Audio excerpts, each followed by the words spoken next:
It seems difficult to make it clear that the proposal for a national dividend, which would enable the products of our industrial system to be bought by our own population, has nothing to do with socialism, as that is commonly understood. The main idea of socialism appears to be the nationalization of productive undertakings and their administration by government departments. Whatever merits such a proposal may have or may not have, it does not touch the difficulty we have been considering.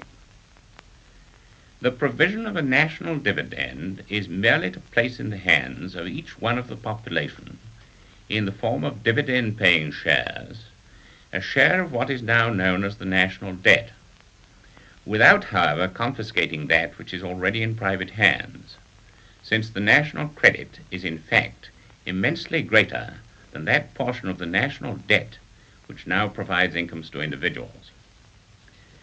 The practical effect of a national dividend would be firstly to provide a secure source of income to individuals, which, though it might be desirable to augment it by work when obtainable, would nevertheless provide all the necessary purchasing power to maintain self-respect and health.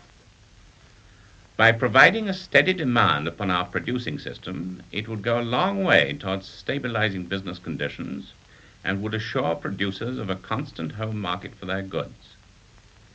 We already have the beginnings of such a system in our various pension schemes and unemployment insurance, but the defect for the moment of these is that they are put forward in connection with schemes of taxation, which go a long way towards neutralizing their beneficial effect.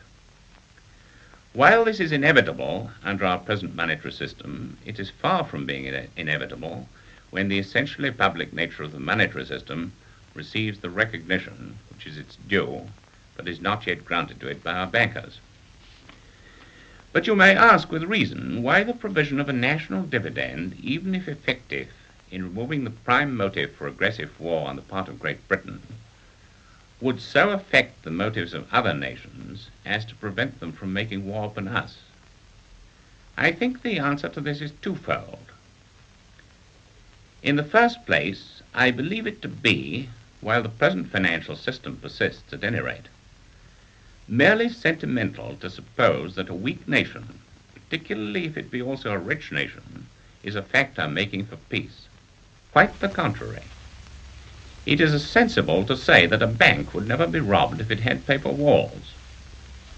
International bankers are, almost to a man, strong advocates of national disarmament, but their bank clerks, alone amongst civilian employees in this country, are armed with revolvers, and the strength of bank premises compares with that of modern fortresses.